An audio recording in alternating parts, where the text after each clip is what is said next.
Аз съм Тошко и имам множествена склероза. 2002 година, февруари месец, започнаха да ми изтръпват първо лявата ръка, левия пръст, постепенно цялата лява половина на тялото, левия крак, дясното око ми заседна в началото на очната ябълка, изглеждах кривоглед, виждах всичко двойно и не се знаеше за какво става въпрос изобщо. Края на февруари влязах в Александровска в София, в неврология.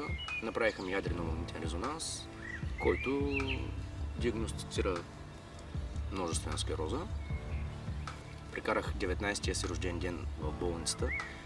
През цялото време аз май тогава не знаех всъщност за какво става въпрос. Не знаех каква ми е диагнозата даже.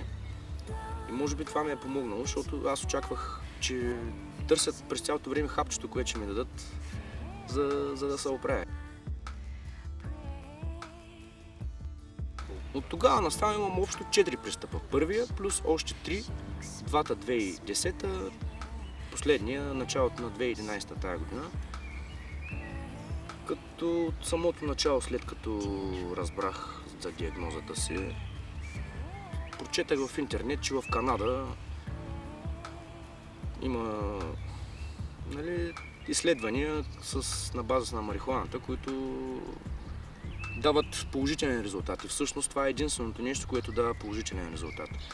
За 9 години множествена склероза, значи аз ви казах, ходя на всеки 6 месеца в София на комисия и там има поне 20-30 човека, които са болни от тая болест. За 9 години аз им виждам, следя им състоянието и без да искам да го следя, аз ги виждам в началото как са били всяка изминала година, как стават хората, се държат по стените, за да ходят. Някой ги с придружител ги води. Стават все по-зле хората. Аз ставам все по-добре. Всъщност аз не съм ставал и зле, само по време на пристъп. И веднага след това се оправям. Но от самото начало пуша марихуана, още даже в София, като бях в болницата в Александровска, първия път, 2002 година, излизах и обикалях около отделението и си пушех. В самото начало още ми изписаха от здравната каса лекарства, които тогава струваха 2000 лева на месец. За 2 години 2000 лева на месец, това прави 48 000 лева. Тези лекарства действат ужасно. Един път седмицата ги слагам всяка събота след обед и от събота след обед до неделя вечерта аз не ставам за нищо. Значи губя си ден и половина от седмицата заради това лекарство, което не е лекарство, ами то е поддържащо състоянието, то не лекува. 2-3 часа след това започва едно потене, горещо ми е, студено ми е, потеса жестоко. Ако евентуално успея да задремя, почват някакви страшни халюцинации. Някакъв абсолютен ужас е. Това е най-гадното нещо, което ми се е случило от тая болест. Наистина най-гадното. И вече 6-та година, всъщност 5 години до сега съм го взимал. 4 години без прекъсване, след това 4 години е имал прекъсване и сега пак започнах. Пак ме го изписаха. Не виждам смисъл от това нещо.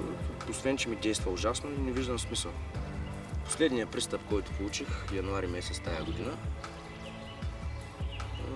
бях започнал вече да взимам последния си 2-годишен курс на това лекарство. Но като почнеш да го взимаш, не трябва да се правят никакви прекъсвания. В смисъл, тия 2 години трябва да се изкара всяка събота, както аз го слагам, всяка събота трябва да го слагам. И тук идва проблема с здравната каса. Минавам втори протокол 6-месечен в София. Дадах го на здравната каса след това в моя град.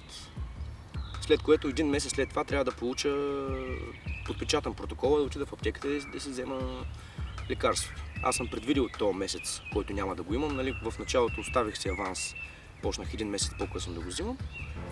Но така се случи, че здравната каса ми върна протокола след 2 месеца. И тогава получих пристъп.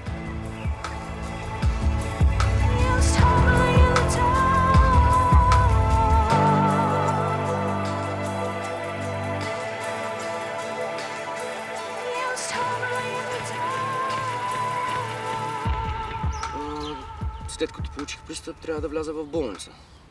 В болницата обаче няма договор с касата за лечение на множествена склероза. Просто няма такава пътека. По принцип, минал съм много пъти по този път, знам как се действа при пристъпи. Влизам в болница, точно 3 или 5 системи ми слагат. Следните пъти по 3 слагам, защото и те са много кофти.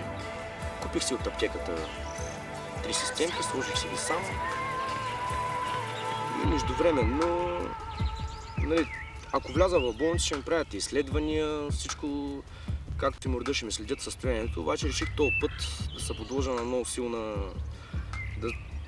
ударна доза марихуана, защото това е единственото нещо, което ми действа на момента.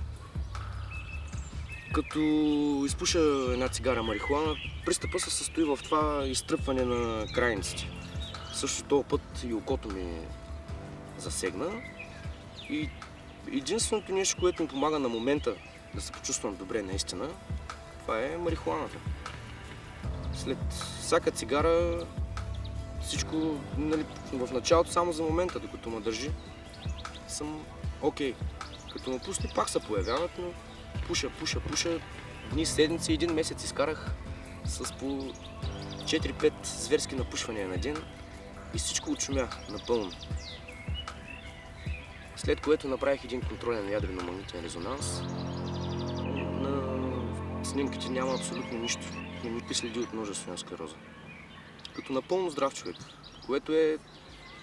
Посъветвах се с лекуващия си лекар в София, в Александровска. Той е главен асистент и специализира неврология, специално множествена склероза.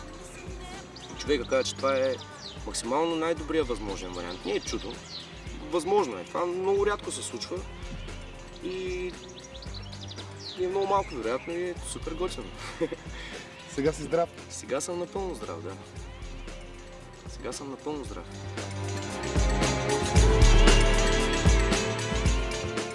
Ние се запознахме след едно твое изказване. Ти каза, че ако не е бил канабиса... Щях да съм на инвалидна количка, да. Щях да съм на инвалидна количка 100%, защото този начин на живот в малкия град няма как да си пазя здравето. Аз трябва да го пазя много с тази диагноза.